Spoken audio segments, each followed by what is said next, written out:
The numbers told the story. They always do. It's one of those idiots who believe in analytics. This is a numbers game with Gill Alexander on VSiN. Hour number 2 of a numbers game at VSiN, the sports betting network, VSiN.com, Game Plus, iHeartRadio, YouTube TV.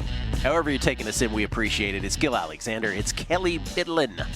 Live from Bar Canada at the D, and the crack man is standing by unscripted. First, though, we get tweets at Beating the Book. New York Mess 16, Scott. Ironic that Philly would complain about outside fans when they promote travel tours to other team venues. Also, is Maxey the new Reggie Miller to the Knicks? 8 points in 9 seconds. Yes, that was the comp.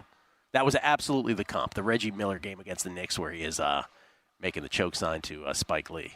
Yeah, the only thing about that is it was Joel Embiid was the new Reggie Miller before Tyrese Maxey became the new Reggie Miller, all within the past 2 weeks. So I don't know. Yeah. That was unbelievable. It was. It's incredible. Brian M. Boxing and horse racing on the show today. Putting in your bets via the Pony Express. The guys in the back should put on a black and white filter. That's right. Should have done the show in black and white today. Brian Schaefer. Brian Schaefer was the guy who was all about the Phillies. He was like, watch out for the Phillies in March, April. I don't know if he had a bet on it. But he says he's sweating Iga to win -6.5 games right now. Let's go, he says. How is young Iga doing against Maddie Keys? Well, she's up 6-1, 3-1. So your bet's looking, I don't want to say anything. I don't want to jinx it. So far, so good, though. Nathan Mallinson. As a South African, he says, I don't watch, follow, bet, or even understand the rules of baseball. But a few nights ago, I found myself streaming an MLB game, rooting on the Guardians on your behalf. Great bet. Thank you, Nathan. That was the experience. I need to know more about this. We have gotten so many of these kinds of tweets. Joe Belicious signed up for MLB.TV just to watch it. Nathan Mallinson, a South African, experiencing that way. I cannot thank you guys enough. Like it's so great. Yeah, it's awesome. But I'm just more fascinated now with did you know when a good thing was a good thing? Right? Baseball is not easy to understand, dude. if you don't know what it is. I've told you a story about my dad all these years. Like, he watched the Skins with me, but he never could understand baseball. Right. And so one day we finally took him to Orioles Park at Camden Yards, and he goes, Jesus Christ, I see the whole field now. Like, you don't realize that on TV in baseball, you never see the entire diamond at any point, let alone the entire ballpark. And so he couldn't process it that way. I'm just trying. If you bet on a cricket match today, would you know when a good thing happened or not? No. Off the bat? No pun intended. Not that it's called a bat. I was like, probably. whoa. Yeah. He knows what he's talking about. No, absolutely not. I would not. It would take me do you ever think about that, when you're a kid, how many times it took you to understand a sport? When you're a kid, it's almost instantaneous. You watch it a couple times, you're like, oh, I got this. Yeah, no, I've never thought about that because you're right. It's instant. But baseball, and we've talked about this before, is virtually impossible to explain to someone because as you're explaining it, you realize this sport is ridiculous. Yeah. Because there's rules within rules within rules. What do you mean? That was a fly ball you just told me? Yeah, but when he's on first, the guy catches it, then he can tag up and he can advance after the catch. It's called the sacrifice play. Oh. What do you mean an infield fly rule? What do you mean it was already well, that's a rule if the ball's in the infield. Then what do you mean that's not a third strike? Why is he running to first? Well, because on the third strike, if first base is empty and the catcher drops it, there's so many of these things that you have to watch a million baseball games to. I think the game of baseball is more difficult to explain. I think the rules of football, from where they're at now, would be tougher to explain. What's illegal and what's not. Well, we're all learning that together. Right, ourselves. exactly, yeah. Right, but football is just 4 plays to get 10 yards, and if you're too far away on the 4th, you can choose to punt. Andrew Wren, video poker sounds like it's popping off this morning. Yeah, it's true. It's actually been quiet. Don't jinx it. Yeah, don't jinx it. Alec Carlisle. Every time I hear this week's commercial with the excerpt from your show asking if Kelley would be interested in a bet, it reminds me of the Entourage episode where Bob Ryan asked that 100 times. That is why I say it, because of that Entourage episode. Martin Landau, the great Martin Landau playing that character. And then finally, CJ, can't go another year hearing 107.5 The Bone, Gill. It's 107.7 The Bone. Okay. I stand corrected. Ladies and gentlemen, unscripted with the crack man, Bill Krackomberger.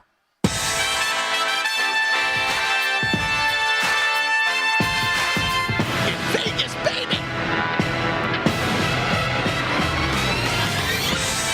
Oh, yeah. Best intro. Whoa. Cut off very dramatically there. Best intro in the business. Love it. For Bill Krackomberger. You're a little hoarse. How you doing, man? No, just I might still be on East Coast time. Oh, okay. But how you guys doing? Everything going good this week? Nothing that I can think of happened around here, Bill. Oh, other than a little baseball incident. He had a long shot Guardians bet that didn't get home. Oh, yesterday?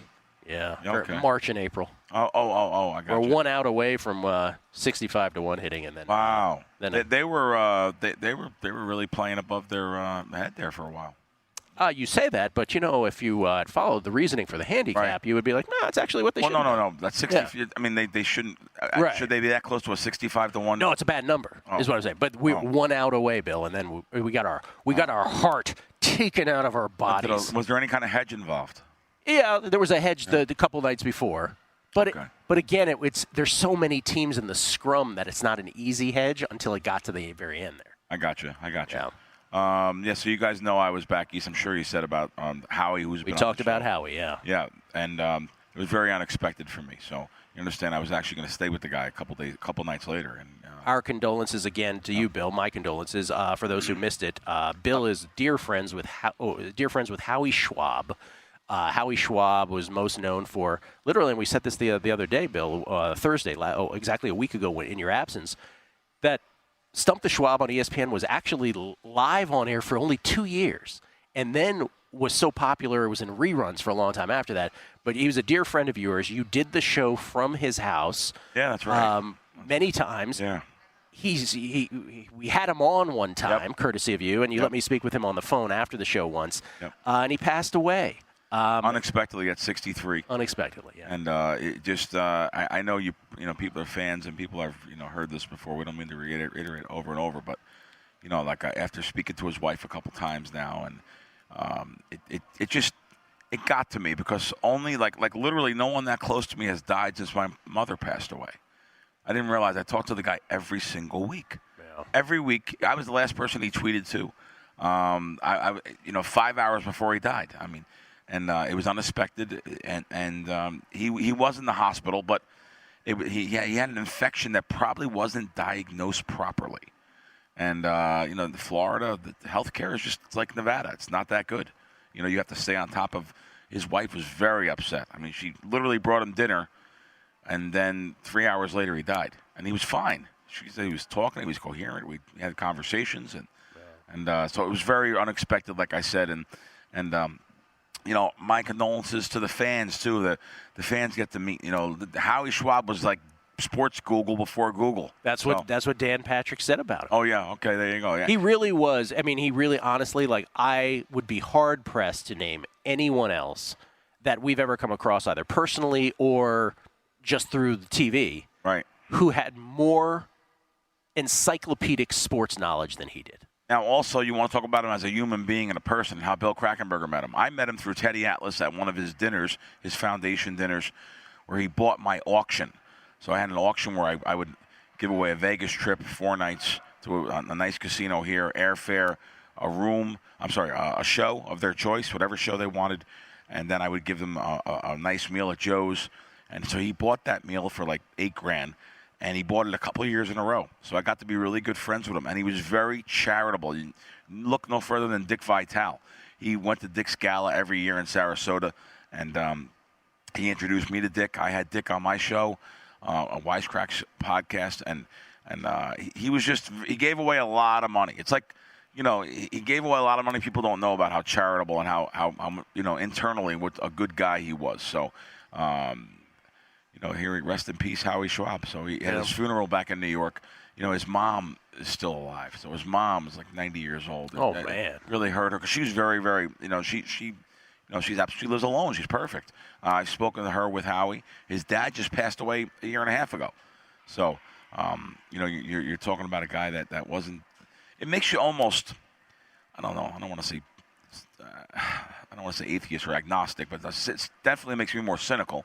Like how a good guy, and every day he woke up trying to give, trying to help people, trying to help, different. He would go on air, he would do interviews with people, no problem, never turned down anything, and helping people, and always wanting to try. He used to always try to pay for dinners and lunches. I wouldn't let him, but He would. And every time I went down there, he said, "You're staying with me."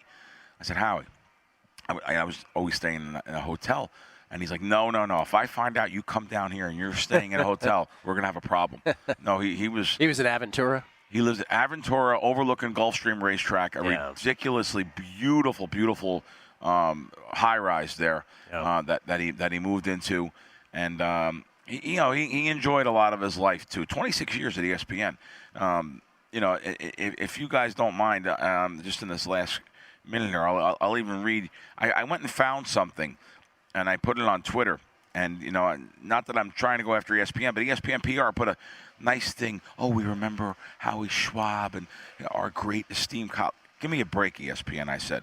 I said, he doesn't want to be remembered by you. And I tagged ESPN PR. This is Howie's words. 26 years at ESPN, I'm extremely disappointed to say farewell. I have been proud of my association and my work during my tenure. I was a loyal employee, displayed respect for others, worked with numerous charities, represented the company well. I always did everything asked of me and more. What did I get in return today? Word that I should get lost. The only thing that mattered was my salary, which in my view was the lone reason I lost my job. So give me a break, ESPN. And people said, oh, Bill, aren't you worried about, ESPN? You shouldn't say anything bad because, you may have to try. I don't care. Thank God that I bet sports for a living. I don't have to worry about ESPN and their culture. Give me a break. I hope Howie found much peace and contentment afterwards in his twilight years. May he rest in peace. Condolences to the family. More with the Crackman, Bill Krackomberger. You can follow him at Bill Crackman with a K on Twitter. Wisecracks is the name of the podcast. Coming back on a numbers game at Visa, the Sports Betting Network.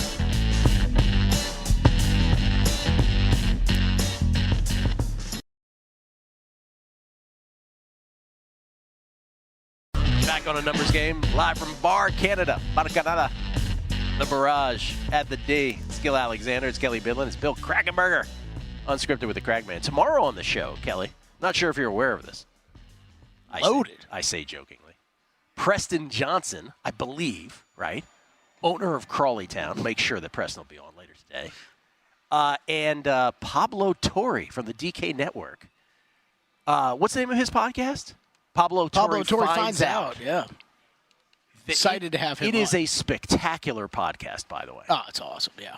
And I want to ask him, for how long has he had the notion, what I want to do is a podcast where I just investigate all kinds of stuff. Questions I want answered, that's all I'm doing. It's awesome. I was talking to the producer yesterday. I know they're working on a Kentucky Derby type special that I cannot wait to hear him talk about because it's something that I would have loved to have been a part of, too. We'll also have Chris Felica on talking Derby with us, and then Drew Dinsick from Churchill Downs, and you were just saying he has makeup being applied right now for his spot with NBC? Yeah. That's what I'm seeing with one of my group chats. I think he's in the makeup chair right now for NBC. Is it going okay? It's going great. It sounds like it's going great. This, by the way, Crack, we just got this tweet. Felica just sent this to us. And this is a tweet. We're talking about Howie Schwab, your buddy now. Yep. This is from Jason McCallum, who apparently is a producer with SVP, a senior producer with SVP. And he said when the Richmond Spiders made the 2012 Sweet 16, he said, I was ESPN's lead college basketball researcher. Howie talked to my bosses about my schedule and then used his miles to get me a flight and hotel to watch my alma mater, all without me knowing, until he told me I was going. Jesus. Legendary man and ESPNer R.I.P. Thank you, Chris. Thanks for that. I didn't know, and that's just Jason McCallum. An example of what I mean by Howie. That's exactly who he was and who he is. So this week on Wisecracks, John Orlando and I had a guest on. And, I'm tough on the horse race game. I'm pretty tough because I just know growing up, a little horse race degen like myself, living by Monmouth Park and running around between Aqueduct and the Meadowlands. And, I was a kid. I was 15 years old. My buddies, we were all cool, and we didn't realize the takeout and how hard it is to beat horses. And you just don't look at that stuff. You just look at what you're doing and, you're in the moment. So I actually don't know many people that make a living betting horses. I knew the Matisse brothers did. because I have dealt with them in the past, and I've been thrown out of many spots betting what they tell me to bet. So I didn't know he would publicly come on my show, which he did last year. I asked him to come on again this year, Paul Matisse. He did. That's out now. It'll be out later on YouTube and wherever you get your podcast. Percentage of sports bettors that make a living exclusively betting sports with no other source of income versus percentage of horse bettors who make an income exclusively from betting horses without any other source of income. Who wins? What's the higher percentage? Oh, sports. Sports. No, by far. Define by far. I know 2 people that make a living betting horses. How many do you know in sports? A dozen.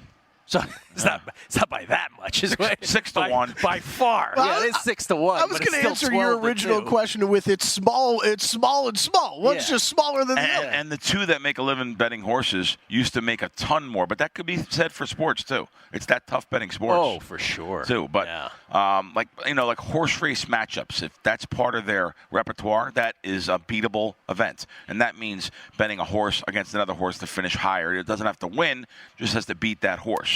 And what's interesting is that when we have horse racing guests, that is not their go-to often. It doesn't seem like. No, it's not. You're correct. And now we just got a text again from Chris, which I didn't even know he knew these guys. And he actually mentioned the brother's name, who I actually know. I know both of them. Duke's the one that got me thrown out, by the way. Duke Matisse. Chris. Yeah. So, these guys are winners. I had Paul on my show yesterday. He lives up in Saratoga. Are you betting the Derby? I wasn't going until I had him on my show. And now? So there's a bet now you can make. By the way, I heard your guest earlier say they couldn't bet Triple Crown or something. I don't know where he's not looking. He must not be looking behind us because they have the bet. Yeah, I don't think he said that, did he? I thought he said he couldn't find fierceness to win the Triple Crown. I thought he said that on the show. I could be wrong. I missed it. But better yet, there's he's plus 10.5 to 1 here to win the Triple Crown. So you could bet the horse. Fierceness. To bet. He thinks the horse is that good, even though he ran 2 bad races. He thinks that the horse is that good. That would be a good bet, he said, because you make a bet on that, and then you can actually, he's going to be a big favorite in the Preakness and the Belmont. Yeah. So, but he also gave me a long shot that he likes just to win the race. I'm sorry, guys, I don't know the odds. Maybe Chris can help us here with the odds. There's a horse called Catching Freedom. Yep. Are we even allowed to bet that in this time of life? Freedom. Catching Freedom, though, is the horse that he said that has a good shot there too. So there's a couple. What's he about 8 to 1? 8 to 1. I'm seeing north of 10 to 1. Oh, 10 to 1. Okay, good. Yeah, 10 to 1. So you can. And by the way, some of these pools you could bet them now and have that line for race day. Like, in other words, you bet it now, and you actually get the odds there in case the odds are reflected in the racetrack where it goes down. You still can lock up an odds today. So I wasn't even planning really to watch the race, but I am not that I shouldn't say that. I enjoyed it when I was younger. I just know it's so tough to beat. But when it comes to value, just like Paul said, there is value in these type of races compared to betting daily, which he actually made some comments to me that I really liked. Like, the pari-mutuel system is really broken. Fixing the odds in the last minute and calculating the odds, the ability to bet last and get tote information. Now, what I'm talking about here, it's really deep, but let's just be blunt. This is like inside information that the tracks are giving to certain horse racing syndicate groups. So they're giving them the tote information. They're giving them the ability to bet last second, and I mean last second when the bell rings. He said that these type of computer groups are out there, are winning and ruining it for guys that have made their living, like the Alan Boston of horse racing, doing the work by hand. Right. These type of groups, syndicates, are ruining it for those type of guys that grind it out. I think of a guy like. Wait, explain that though. How do they get it at the last minute? Listen, it's legal too. Yeah. They've made deals with the pari-mutuel system. They made deals with the racetracks and have the ability to get the real tote information. This way, they don't have to know anything about the race. They can just get know the best of it at the They end. just know the best of it. Yeah. That's exactly. I'm glad you cleared that up. That's Yeah. exactly correct. Yeah. No. But yeah, this. So I would think this would be illegal. That's like inside information. Instinctively, it would sound. It sounds that way, but according to Paul, it's not, and it's going on, and it hurts guys like him. Even though he's a horse owner, he owns about 10 horses. What is the racetrack's incentive to do that? I don't know. I said it on the show to him yesterday. I said, listen, why would the racetrack do that unless someone on the inside's in with him? Right. That's what my brain just works that way. Mine too. And probably really didn't have an answer. For that. So Interesting. I have a more basic question. Is the tote just the handle on each horse, basically? Well, yeah, I guess that shows you each the win pool, how much of the percentage of the win pool that horse is in. But to get the real one, when human instinct, human nature is to bet last. Even here, look at every Sunday in NFL Sportsbook, people get shut out every week all across town. Same thing with the horses. They like to bet last second, last minute. So if you had something that was really true odds of the last second, true tote board of the last second. If you're, one of these mathematical genius guys and could put that into your calculation in a matter of seconds and say, hey, this is the value of the 2-horse. You don't have to even know who the 2-horse is. Right. It could be the horses don't have to have a name. 1, 2, 3, 4. You don't have to have a name. No back history on the horse. No, there's nothing to do with the racing form, and supposedly that's going on in the industry. And now there, Elite Turf Club totally in bed. I don't know if you're supposed to read that or not. Yeah, okay. I don't know. We'll have to ask. All right, Yeah. All right. Yeah, we'll have to ask that. You're right. Yeah. Absolutely. Sorry. We're getting live. Yeah, I think that everything that's texted me, I can read out loud. No. So anyway, that just goes to show you that stuff is going on. So the stuff's going on in the horse race game already. The poor public that comes in with his buddies trying to beat a 20% takeout now has to deal with these syndicates and these inside information things that are going on. And I just thought it was, listen, watch, if you guys want more information about this, watch this podcast. More importantly, watch the last podcast I had with him about 1.5 years ago where he really spilled the beans on this kind of thing. You could just Google Paul Matties, Matties, on YouTube, and his show with me. So I just thought it was really good that he kind of revealed this and just what's going on in the horse race game. Not Henri Matisse, not Matisse Tybal. Right. Paul Correct. But Duke Matisse and Paul. And Paul Matisse. Okay. More with the Crackman. Very interesting stuff. Not a world in which we typically exist. That's right. Coming back, Bill Krackomberger on a numbers game at VSiN, the Sports Betting Network.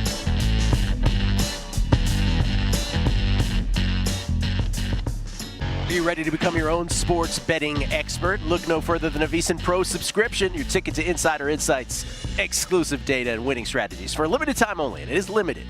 We're offering our annual subscription at an unbeatable price. Listen to this. Normally priced at $240, you can now grab your subscription for just $199. And if you sign up today, we'll also give you an extra 2 months for free. So, I'll do the math. 14 months of VSiN Pro access for less than 50 cents a day when you use promo code ANG. Gotta use ANG though. ANG. With VSiN Pro, you'll gain instant access to our daily best bets with a leaderboard to see who has the best win percentage and ROI. 19 hours of live programming, including expert breakdowns and in-game analysis, proven betting systems from professional handicappers, and our exclusive betting splits to show you where the money and bets are moving for every game. Visit VSiN.com/subscribe today to claim your 14 months of VSiN Pro for only $199 with promo code ANG. ANG, like a numbers game. Easy to remember. That's VSIN.com/subscribe. Gill Alexander, that's the voice of Kelley Bydlon, everybody. I like the graphic, by the way. It's like the it's like the it. font of like that goes on like used cars. You know what I mean? It's probably not what you wanted to compare it to, but yeah, no, I like get a it. car tag. You know what I'm talking about? Our prices have slashed. That's right. We're slashing They prices. throw that thing down on the car's windshield. All right, I'm starting to read that way. We're slashing prices here. We're gonna get we don't take callers on the show, but you had a great suggestion.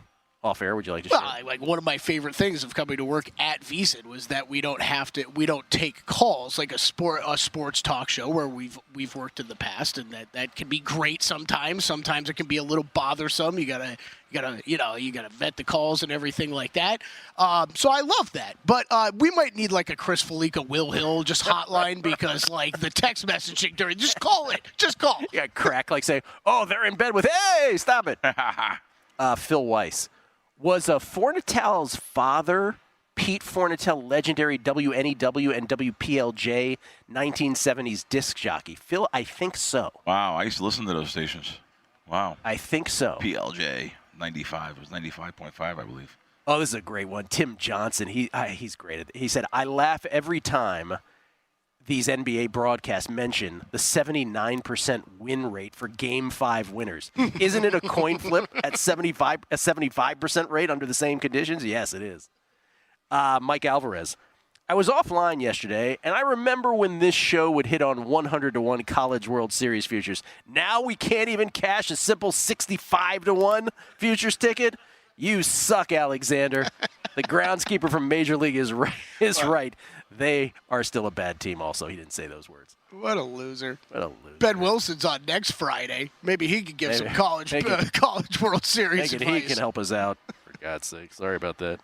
This is, by the way, Iga wins, and my man Brian Schaefer cashes his bet, -6.5. She wins 6-1, 6-3. There we go. There's the fly. Bobby Geddes. I think I have said the word Guardians more times in the last week than I've said the word Indians in the last 30 years. If this was a movie, it would be called Guardians of the Tragedy, the things betting does to us.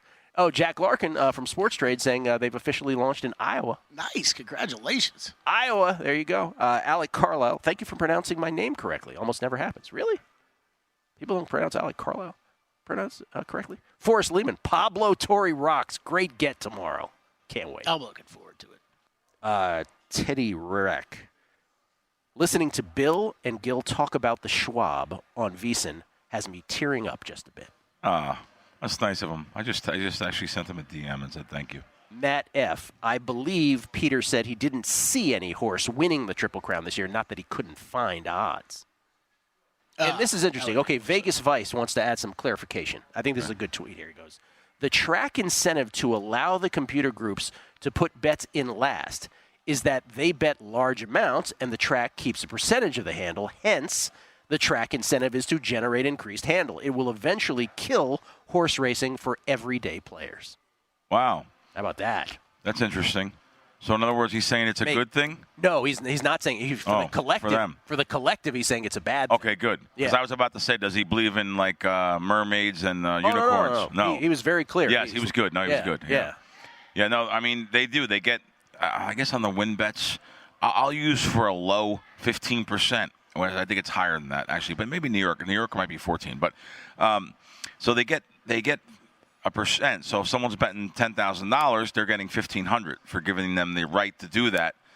But I just don't quite fully understand why they would do it, because what they're doing, like just like Vegas Vice said, it hurts Joe Public in the end. They're cannibalizing their own sport. Right. That's good words. Yeah, that's what they're doing. It hurts the Joe Public guys. But another thing, guys, that I wanted to talk about in Vegas here. So there's a big thing going on with Resorts World, and they got rid of their president or whatever it may be.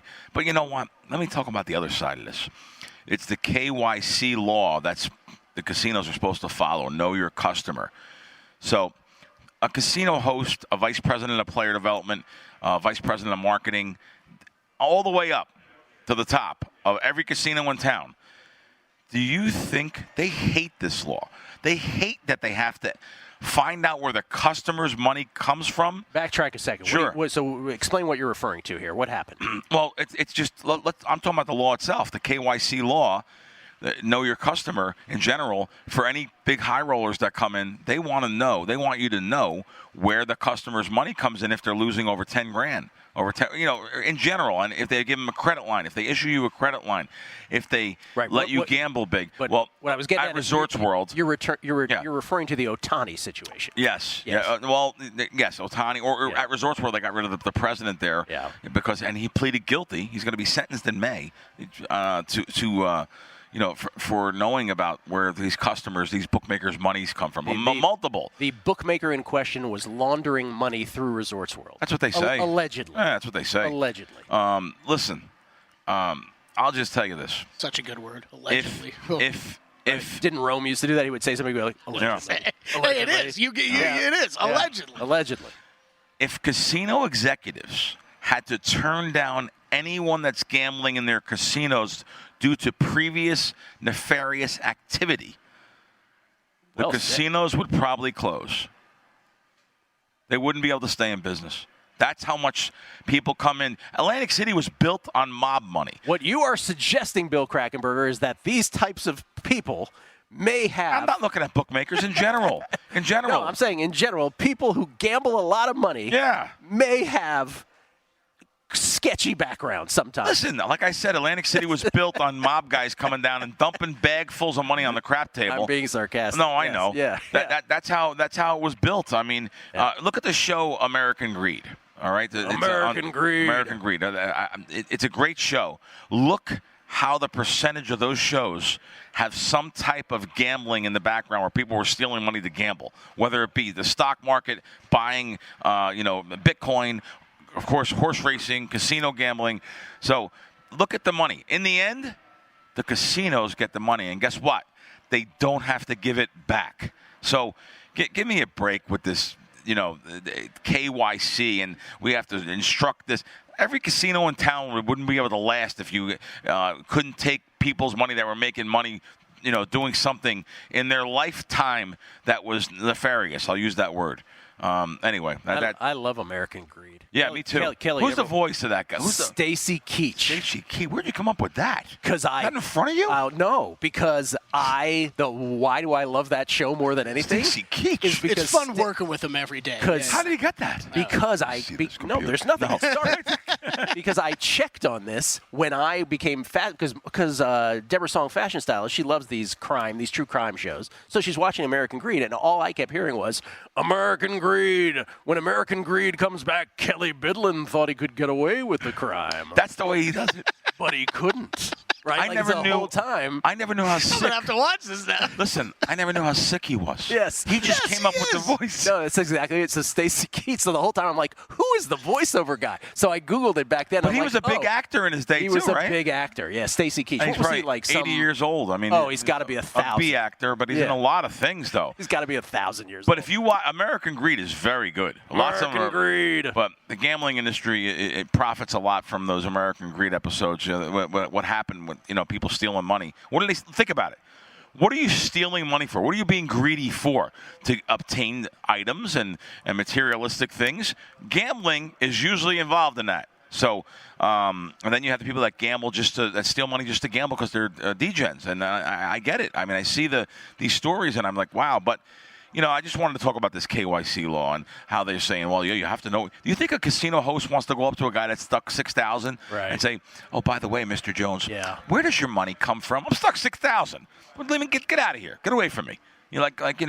It's and yet if it's in their interest, they are very often able to use compliance laws or whatever definition they want to actually compliance departments are funny. Yeah. They're really funny. They don't anyone that works in compliance for a casino, they should make sure they gambled in their life. Then they get the job in compliance. Give me a break. When American Greed continues, right? Kelley Bydlon gets his comeuppance. Right. That sounds just like it, though. It sounds. I know this guy now you're talking about. He's only 82 years old. Okay, come on. Wow, that's good. Kelley, you would be awesome on that show. There goes Kelley.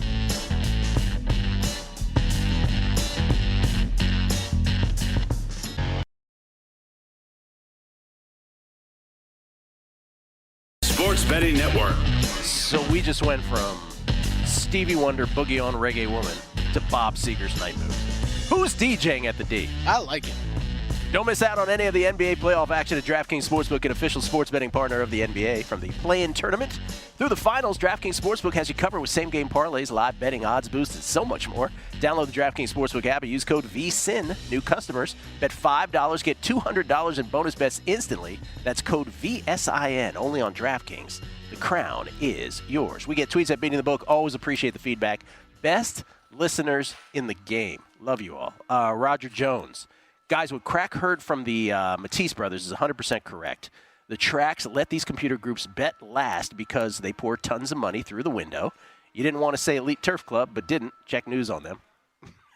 It was more that there was a name associated with it that I stopped Crack from saying. Let's see. Michael Burns, Computer Advanced Wagering, CAWs. That's what they're called. Oh, wow. Thank you, guys. Are horrible for the game. Tracks have part ownership of these groups. They have part ownership of these groups. He goes, I bet for 40 years. I'm out. They're just stealing money in broad daylight. That's exactly what we just said last segment, that this is more, he's more telling you. But did he also say that the tracks have a piece of That's it? what he said. That's what he wrote. Come on. Oh, my God. The Silent Mike D. Oh, Silent Mike D, this is completely correct. He goes, this race group discounting is very much like front running in the stock market or pay for order flow, which is legal and why we have no commission trades. Read any of those Michael Lewis stock market books, like Liar's Poker. Right. It is just, it will make your head explode. You read, by the way, written beautifully, of course, by Michael Lewis. Mike Rouse, can you do American Greed in Ernie Johnson's voice or your mother or father's voice? American Greed from our Atlanta studios. Jesus. The Ernie one's still the winner. That's the winner. What's that? The Ernie one's the best. That's still your best. To Ernest Johnson. Ernest Johnson. Ever just break into a recap of a game with that? Roger Jones, yes, you are correct. Peter Fornatel's father was a famous DJ in New York. I thought so. Oh, Spence. Stacy Keach is Mike Hammer. Great old CBS show. Oh, okay, there you go. That's right. It was Mike Hammer. And then Auburnist would be curious about how these horse racing syndicates are formed. Thanks. Yeah, That's a good question. I want in. Is that what you mean? I want in, too. Yeah. Yeah, no, I mean, there's some good explanations there, some great tweets there, finding out, because I'm learning stuff. I'm not really, I don't bet horses now, so to hear how there's this inside thing overcoming a 20% edge, and them getting this information, now the tracks are involved. I mean, let me be blunt. This has to be on the gray line of illegal, nefarious. I mean, this has to be on that line. Of course. Jesus. Well, it's good to know that our buddy Chris Felic is part of this. Don't say it that way. Sorry. Maybe we could have phrased that differently. Yeah, I'm just kidding. Bentley Roberts, absolute gold from Gill for all of us American Greed fans. D-Gens. Yeah, that was great. He goes, laughed out loud as I am too familiar with the true crime loving girlfriend scenario. You've never had this is great, his last line. You've never had a real nightmare until you've woken up to the ID channel playing at 3:30. Oh, man. Jesus. I have been there, Bentley Roberts. That's awesome. That's so great. Now that I'm seeing Stacy Keach, you just need it needs to be deeper. It's lower. Yeah, he's got 30 years on me, so I got to get there. Sure. Sorry. Guys, we got just before Counting down. Okay, 30. Got it. So I guess it's a big fight this weekend here. Yes, we had Al Bernstein on earlier. Yeah, you had Al Bernstein on. Are you going to the fight? Do you like going to fights? No, because I'm actually going out of town. I'm going to a graduation. Would you go if you had a ticket? I probably not. No. Are you done? I'm a betting? big boxing. Listen, the fight last weekend was great. I watched it. I was so excited and watching this fight. He got nailed for PEDs, but I know he did. He did. Yeah. And it just seems like, and I laugh at myself.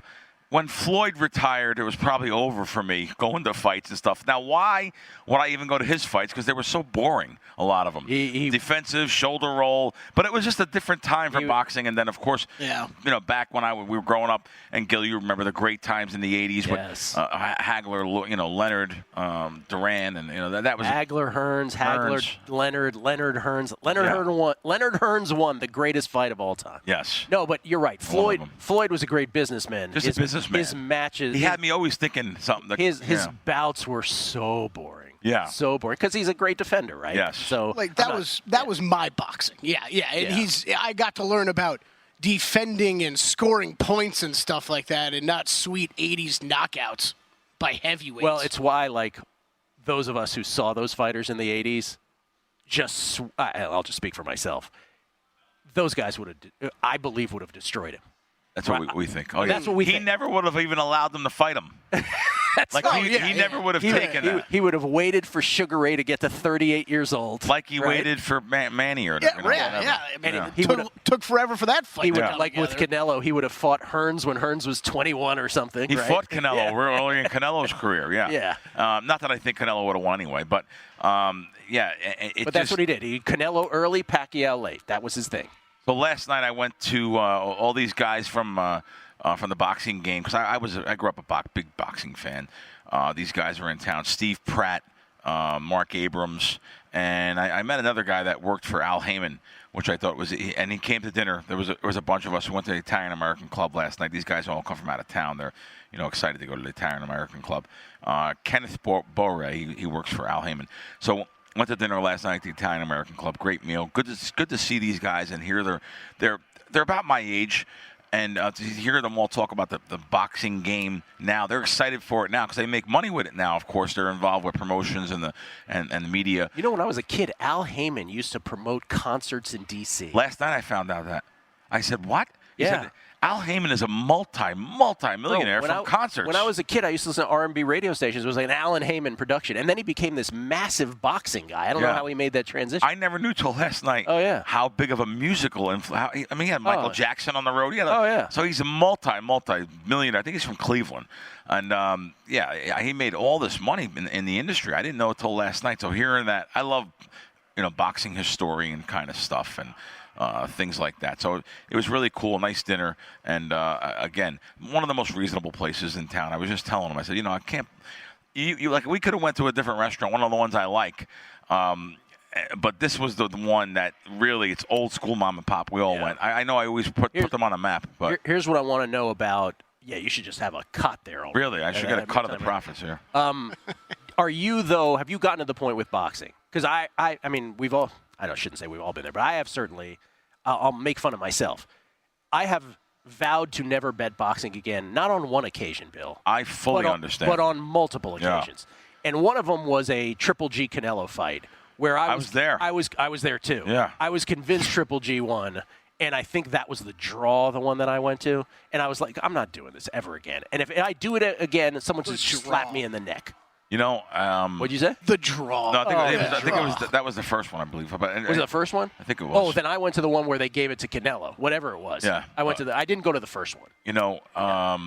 It was upsetting going to those fights, and people took the side of Canelo and said, no. You know what it is? Like I always say in sports. I bet on Canelo. You bet on Triple G. We watch it from our side, and that's it. So we don't even realize we should have won. Like they each one of us. Yeah, but there's that, right? There's that. Right. I mean, the biggest example of that was going back to 1987 was Leonard Hagler, right? Right. Where Sugar Ray essentially stole rounds at the end. Yes. And with those fast punches. With those my flurries. God. Yes. Never really hurt Hagler, but scored. Right. And I watched it.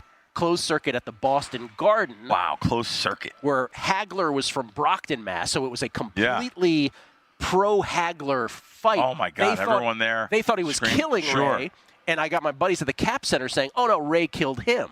Wow, right? see what I mean? So that's it. That's all it is. What were you doing up there in Boston? I was at school. Oh, okay. By the way, I told my school, don't send me anything ever again. Oh, yeah. Because of what's going on there. Right. So I said, but it's beyond that, right? In boxing, your handicap is this true or false? That your primary handicap, ought not to be breaking down the fighters, but rather the business interest of which fighter ought to advance with a win. That's perfect. Yes. That's perfect. Yeah. That's what Teddy always says, Teddy Atlas. Yeah. If Teddy says it, then it's got to be true. Incompetence, corruption. Yes. There's the judges we've had. If DAZN has a 10-fight contract with you, kind of Canelo leaps right? to mind. Yes, exactly. No, I mean, you're exactly right. And you said something at the beginning of this that I'm going to stick with. I really can't bet on boxing. I just can't bet on boxing that's now. What I'm saying. It's just you look at so many things over the years how bad the judging has been. I remember, like off the top of my head, Timothy Bradley. They said he beat Canelo. Pacquiao. Like, that was terrible. There was so many different things that I've seen, and you shake your head and you say, wow, I'm laying 5-1 in this fight, so there's no way you can't do it. I agree with you, Gill. Bill, great to see you. It's always better when Great you're to around. see you guys. Always Thank you, better guys. when you're here in person. Thank you, guys.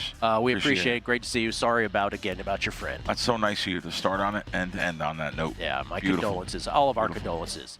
Bill will be back next Thursday. Tomorrow on the show, Preston Johnson and Pablo Torre, Chris Felica, Drew Dinsick from Churchill Downs. We've done all we can do. If you're on radio, Gojo and Golick are next. Pictures, best bet is next. Enjoy from VEASAN, the Sports Betting Network.